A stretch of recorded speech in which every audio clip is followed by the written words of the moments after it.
कायद्यामध्ये महाराष्ट्र औद्योगिक संबंध अधिनियम, ज्याला मुंबई औद्योगिक संबंध अधिनियम देखील म्हटलं जातं, हा अतिशय महत्वाचा कायदा आहे. आता त्याआधी आपण जरा महाराष्ट्राच्या निर्मितीकडे जाऊया. 1960 ला महाराष्ट्राची निर्मिती झाली. महाराष्ट्र स्टेट अस्तित्वात आलं आणि त्याच्या आधी आपला जो भाग होता नागपूर, जे विदर्भ रिजन आहे, ते विदर्भ रिजन सेंट्रल प्रोव्हिन्सेसचा भाग होता. मध्य भारत एक नावाचं स्टेट होतं 1960च्या आधी आणि मध्य भारताची राजधानी नागपूर होती. विशेषतः म्हणजे महत्वाचं सांगायचं म्हणजे मध्य भारताची राजधानी नागपूर होती आणि ह्या विदर्भ रिजनला central provinces and Berar industrial dispute settlement act 1947 हा लागू होता. तसंच बॉम्बे स्टेट पण होतं. त्या बॉम्बे स्टेटमध्ये जे उद्योग अस्तित्वात होते त्यांना डिस्प्यूटसाठी बॉम्बे इंडस्ट्रियल डिस्प्यूट ऍक्ट 1938 लागू होता. 1960 ला आपलं महाराष्ट्र राज्य अस्तित्वात आलं. विदर्भ महाराष्ट्रात आला. बॉम्बे स्टेट मधून काही भाग गुजरातचा, काही भाग बडोद्याचा वगैरे गुजरातला गेला आणि आपण सगळे महाराष्ट्रामध्ये आलो. काही निजामाचा भाग होता मराठवाड्याचा, तो आपल्याकडे आला. विशेषतः त्यानंतर हा जो कायदा आहे central provinces and Berar industrial dispute settlement act 1947, म्हणजे 1960च्या आधी कारखाने तर असतीलच ना. कारखाने कुठे गेले नाही. कारखाने असतील, इस्टॅब्लिशमेंट असतील, उद्योगधंदे असतील, त्यांना ह्या कायद्याच्या तरतुदी लागू होत्या. परंतु 1960 नंतर हा कायदा रिपील झाला, हा कायदा रद्द करण्यात आला आणि त्या ठिकाणी मुंबई औद्योगिक संबंध अधिनियम 1946च्या तरतुदी लागू झाल्या. म्हणजे ज्या सगळ्या इंडस्ट्रीला हा जो सेंट्रल प्रोव्हिन्सेस कायदा लागू होता त्या ठिकाणी आता मुंबई औद्योगिक संबंध अधिनियम किंवा महाराष्ट्र औद्योगिक संबंध अधिनियम लागू करण्यात आला. मग काय फरक झाला हो? काय झालं याच्यामध्ये? याच्यामध्ये असं एक प्रोव्हिजन पुन्हा होतं. म्हणजे आता आपण इंडस्ट्रियल डिस्प्यूट ऍक्टचा विचार केला ना, आता अचानक मुंबई औद्योगिक संबंधचा विचार करतोय असं आमच्या मनात प्रश्न निर्माण झाला, माझ्या मनात प्रश्न निर्माण झाला होता. पण तुम्ही म्हणता इकडे की विदर्भामध्ये मुंबई औद्योगिक संबंध अधिनियम आहे, म्हणजे नेमकं काय प्रकार आहे? या कायद्यामध्ये अशी पण तरतूद करण्यात आली आहे की जर शासनाला वाटेल तर ज्या तरतुदी मुंबई औद्योगिक संबंध अधिनियमाच्या तरतुदी ज्या आहेत त्या उद्योगापासून ते उद्योग वगळण्यात येतील, अशी पण तरतूद आहे. त्याप्रमाणे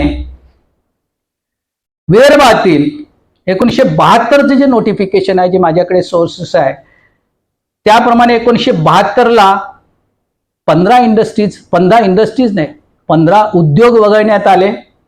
1968 ला 6 उद्योग वगळण्यात आले. 1973 ला 1, 1975 असे 23 उद्योग जे आहेत ह्या ठिकाणी वगळण्यात आले. म्हणजे मुंबई औद्योगिक संबंध, महाराष्ट्र औद्योगिक संबंध अधिनियमाच्या तरतुदी यांना लागत नाही. मग कोणाच्या तरतुदी लागतात? इंडस्ट्रियल डिस्प्यूट ऍक्टच्या तरतुदी लागतात. पण उरलेल्या इंडस्ट्रीज ज्या आहेत त्यांना अजूनही कोणत्या, उरलेल्या जे उद्योग आहेत त्यांना अजूनही कोणत्या कायद्याच्या तरतुदी लागतात औद्योगिक संबंधाबाबत? तर अजूनही महाराष्ट्र औद्योगिक संबंध अधिनियमाच्या तरतुदी लागतात. मग आता साधारणतः हे उद्योग कोणते आहेत? तर त्यामध्ये मी तुम्हाला सांगू इच्छितो की यामध्ये अभियांत्रिकी उद्योग आहेत, त्याला मुंबई औद्योगिक संबंध अधिनियमाच्या तरतुदी आहेत, लागू आहेत. टेक्सटाईल उद्योग आहे, फार्मास्युटिकल उद्योग आहे, बेकरी उद्योग आहे, ट्रान्सफॉर्मर मॅन्युफॅक्चरिंग आहे, फर्निचर मेकिंग आहे. असे अनेक जे प्रॉमिनंट उद्योग आहेत त्यांना महाराष्ट्र औद्योगिक संबंध अधिनियम किंवा मुंबई औद्योगिक BR ऍक्ट म्हणतो आपण, आता त्याचं नाव बदललं, एकच आहेत दोन्ही, च्या तरतुदी ज्या आहेत त्या लागू आहेत. आता तुम्हाला सांगतो किती मोठ्या इंडस्ट्रीजला ह्या काय याच्या तरतुदी लागू आहेत. सनफ्लॅगला लागू आहेत, अशोका लेलँडला लागू आहेत, इंडोरामाला लागू आहेत, स्पेनटेक्सला लागू आहेत, महिंद्रा अँड महिंद्राला लागू आहेत, सूर्यलक्ष्मी आहे, सूर्यलता आहे, ग्रँडवेल आहे, जयस्वाल निको आहे. अशा मोठ्या मोठ्या कंपनींना ह्या महाराष्ट्र औद्योगिक संबंध अधिनियम किंवा BR ऍक्ट आपण जो म्हणतो आधीचा, त्या तरतुदी लागू आहेत. तुम्हाला सांगता काय झालं? लागू आहेत तर लागू आहेत, आहे की नाही? पण मोठा फरक आहे याच्यामध्ये. यामध्ये कामगारांचं प्रतिनिधित्व कोण करेल या संबंधीचं तरतुदी करण्यात आल्या आहे. आणि त्याच्यामध्ये 3 युनियन सांगितले आहेत. एक प्रातिनिधिक युनियन, एक क्वालिफाईड युनियन, एक प्रायमरी युनियन, अप्रूव्ड युनियन. आता प्रातिनिधिक युनियन म्हणजे त्या उद्योगातील 25% सभासद, उद्योग अभियांत्रिकी उद्योगातील 25% सभासद जर असतील तर ती प्रातिनिधिक युनियन म्हणून घोषित केली जाते. क्वालिफाईड युनियन म्हणजे त्या उद्योगातील 5% सभासद जर सभासद असतील तर ती क्वालिफाईड युनियन होते. आणि प्रायमरी युनियन म्हणजे उपक्रम, म्हणजे आता समजा एखादा कारखाना उद्योग म्हणजे कोणता, इंजिनिअरिंग उद्योगात कोण कोण येते, अशोका लेलँड पण येते, सनफ्लॅग पण येते, महिंद्रा अँड महिंद्रा पण येते. हे झाला उद्योग. त्याच्यामध्ये उपक्रम घोषित करायचा, म्हणजे एखाद्या कारखान्याला जर BR ऍक्ट लागू असेल तर त्याला उपक्रम म्हणून घोषित केला जातो. तो उपक्रम म्हणजे एक छोटा कारखाना समजू, उद्योग म्हणजे तशा पद्धतीचं उत्पादन करणारे सगळे उद्योग त्याच्यामध्ये आलेले आहेत.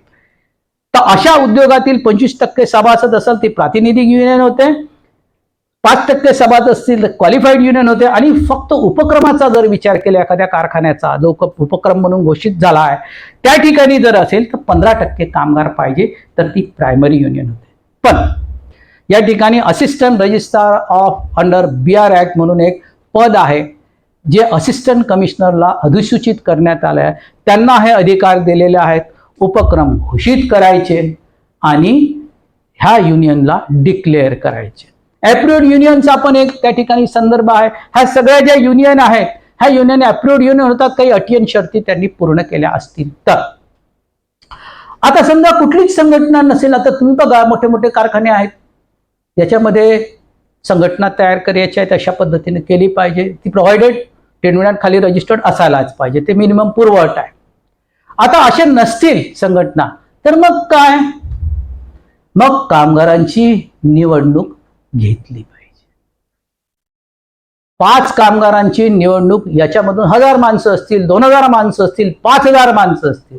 महिंद्रा अँड महिंद्रामध्ये किती, आम्ही जेव्हा निवडणूक घेतो तर तिथे प्रातिनिधिक संघटना नाही आहे, क्वालिफाईड युनियन नाही आहे, प्रायमरी युनियन नाही. मग त्या ठिकाणी आम्ही कामगार प्रतिनिधीची निवडणूक घेत होतो. आणि हा निवडणूक घेणारा जर कोण अधिकारी असेल तर त्याला अधिसूचित केला आहे सरकारी कामगार अधिकाऱ्याला.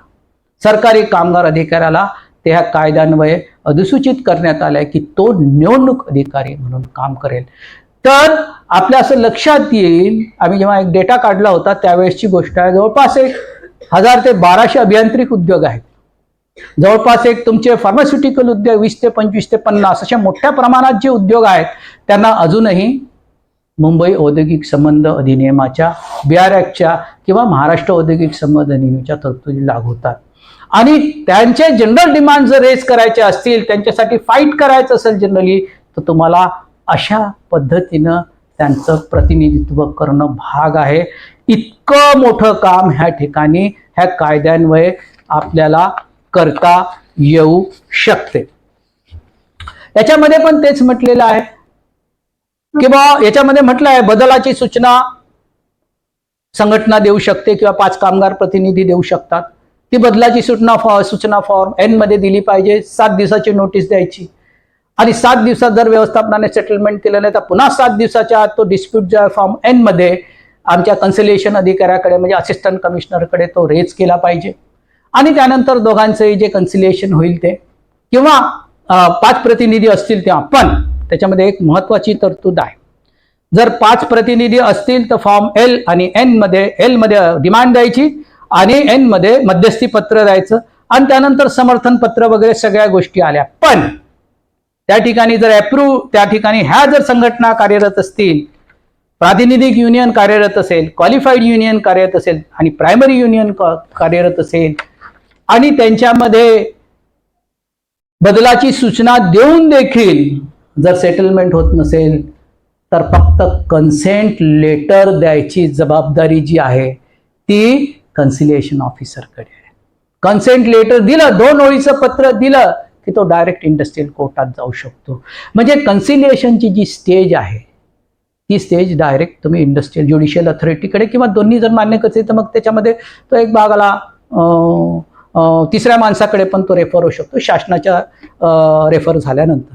अशा पद्धतीची ही तरतूद या कायद्यामध्ये करण्यात आलेली आहे.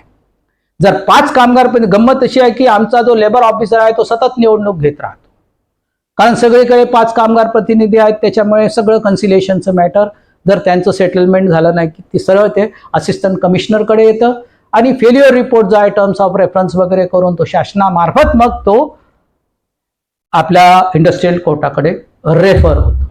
साधारणतः हे सगळ्यात महत्वाच्या बाबी, हे 3 आता जवळपास 50 मिनिटं झालेली आहे।